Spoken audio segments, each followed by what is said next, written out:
I'm glad that you've made a decision to come once again into the perspective of the mind training of this Course in Miracles.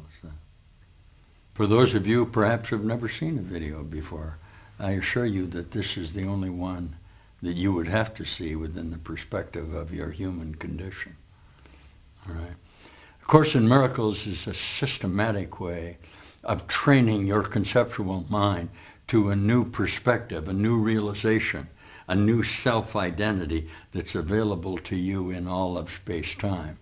It's the simple idea that you don't belong here.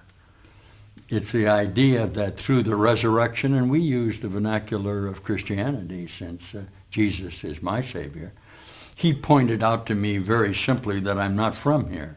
He told me with a great deal of emphasis on the idea that I should deny this world, that if I would do so, he could show me a new self contained within myself.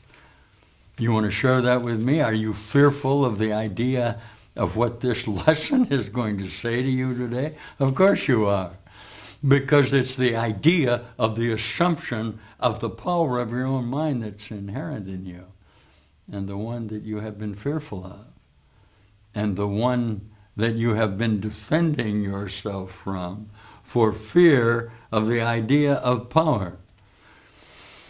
The perspective of the human condition that somehow the power of the universe is fearful is absurd. And it becomes more and more absurd to you as you assume the role through the conversion of your own mind, of the realization, as Jesus would say, that all power is given unto you in heaven and earth. What are you going to have to do to find it? Lay down your pitiful defenses of yourself, which keep organizing within the dark form and assure you another death ritual. Okay, so this lesson is going to say that you're the Savior of the world, and that you're going to have to assume that role. And no matter how troubling that may be to you, it's impossible, if you're watching this video at this time and place, that this was not the time that it was accomplished. And you see that with me? Yeah. This is the time when you decided to escape from this continuity of sequential time that had held you in that body. Let's go back just for a moment and look at lesson 190. It says, lay down your defenses, and you can begin to feel this peace now that ascends from within your heart and meets the certainty of the love of God. Listen. My holy brother, think of this a while.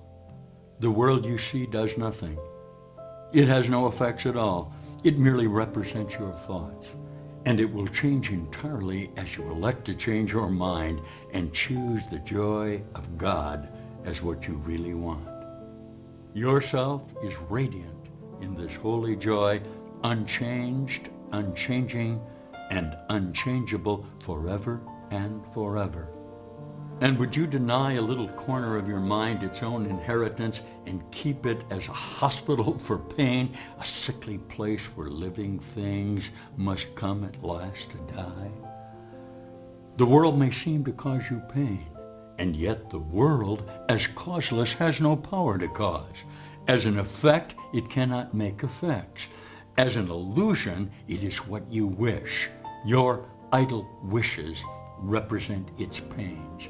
Your strange desires bring it evil dreams. Your thoughts of death envelop it in fear, while in your kind forgiveness does it live. Pain is the thought of evil taking form and working havoc in your holy mind. Pain is the ransom you have gladly paid not to be free.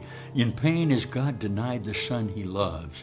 In pain does fear appear to triumph over love, and time replace eternity in heaven.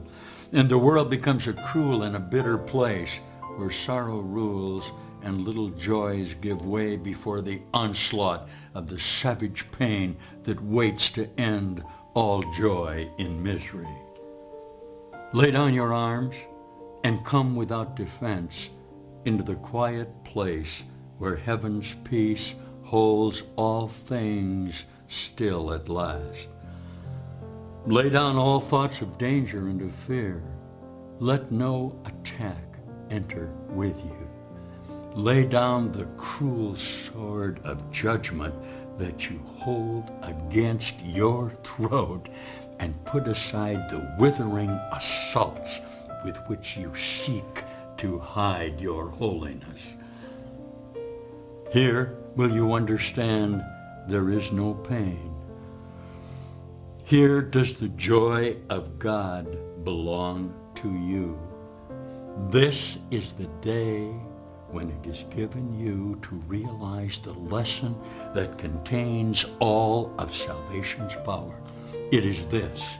Listen, pain is illusion, joy reality. Pain is but sleep, joy is awakening. Pain is deception, joy alone is true. And so again, we make the only choice that ever can be made.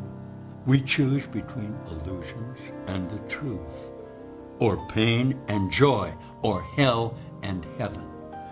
Let our gratitude unto our teacher fill our hearts, as we are free to choose our joy instead of pain, our holiness in place of sin, the peace of God instead of conflict, and the light of heaven for the darkness of this world.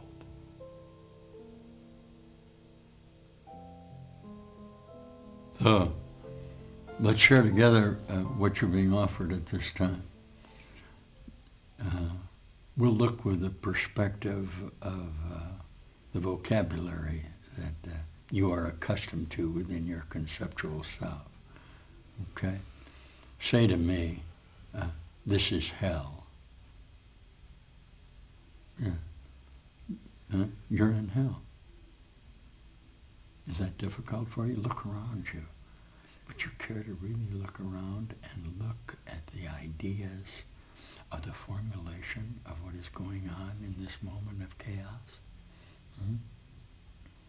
Hell is your definition, not mine.